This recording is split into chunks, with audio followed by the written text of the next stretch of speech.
Published, 4:05 Eastern Daylight Saving Time, the 24th of June 2018. Updated, 4:05 Eastern Daylight Saving Time, the 24th of June 2018. Turkey's state-run news agency said police have arrested 6 people for allegedly insulting President Recep Tayyip Erdogan ahead of a campaign rally by his main opponent as Turks go to the polls today. The Anadolu agency said the 6 were detained yesterday, days after videos posted on social media reportedly showed them shouting expletives against Erdogan. The news agency said they were later charged with insulting state elders. The agency said police were searching for other suspects. Insulting the president is a crime punishable by up to 4 years in prison. Erdogan has filed close to 2,000 lawsuits against people, including school children, for insulting him. Turks went to the polls this morning in presidential and parliamentary elections that pose the biggest ballot box challenge to Erdogan and his Islamist-rooted AK party since they swept to power over 15 years ago. The elections will also usher in a powerful, new executive presidency long sought by Erdogan and backed by a small majority of Turks in a 2017 referendum. Voters arrived to cast their ballot at a polling station during the parliamentary and presidential elections. In Malatya, Turkey today, Turks went to the polls this morning in presidential and parliamentary elections that pose the biggest ballot box challenge to Erdogan and his Islamist-rooted AK party since they swept to power over 15 years ago.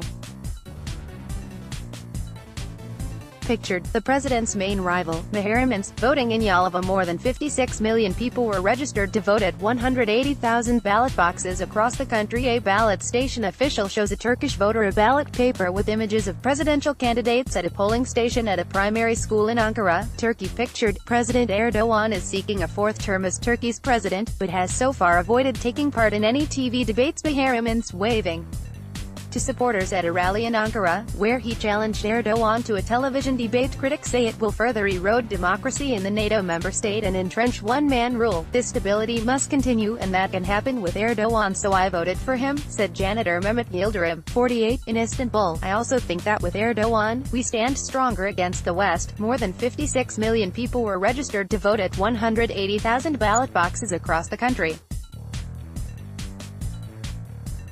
Voting began at 8 a.m., 6 a.m. British Summer Time, and will end at 5 p.m., 3 p.m. British Summer Time. Erdogan, the most popular but also divisive leader in modern Turkish history, moved the elections forward from November 2019, arguing the new powers would better enable him to tackle the nation's mounting economic problems. The lira has lost 20% against the dollar this year, and deal with Kurdish rebels in southeast Turkey and in neighboring Iraq and Syria.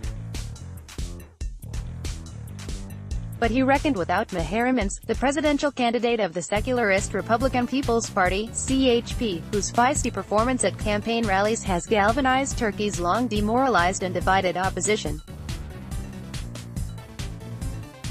Addressing a rally in Istanbul on Saturday attended by hundreds of thousands of people, Ince promised to reverse what he and opposition parties see as a swing towards authoritarian rule under Erdogan in the country of 81 million people.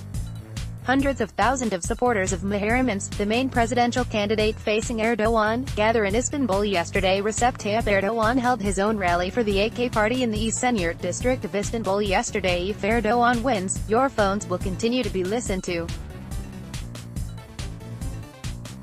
Fear will continue to reign.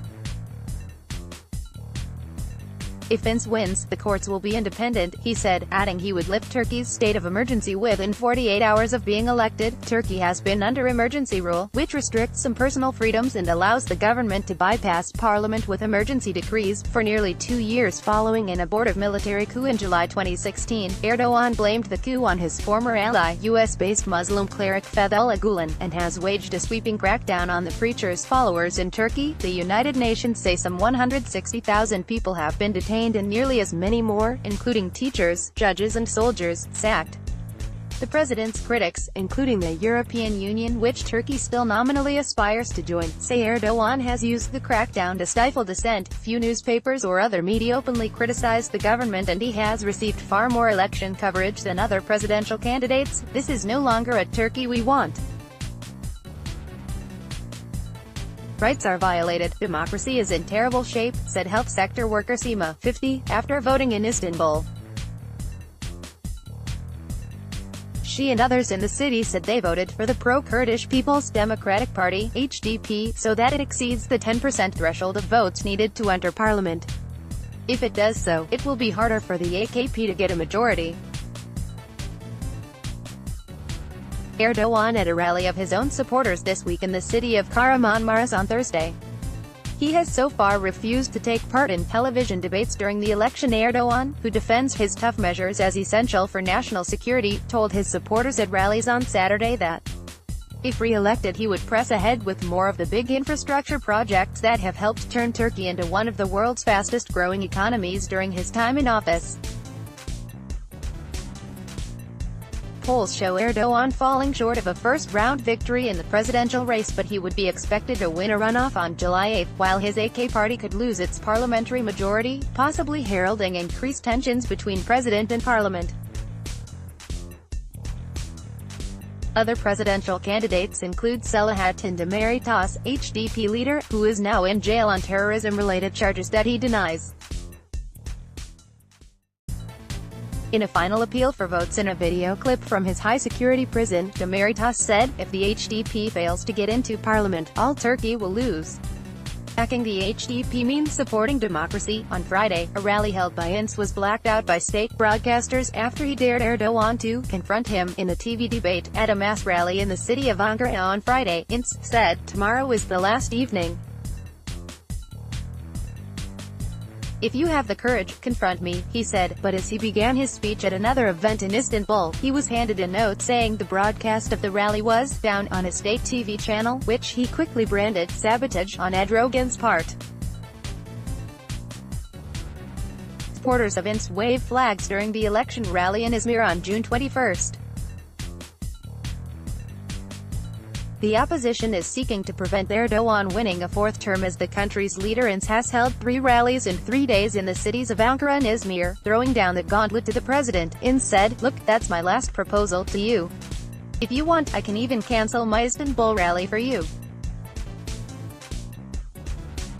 Come, confront me, let's debate on TV. The event was the second giant rally the opposition leader addressed within the space of 2 days.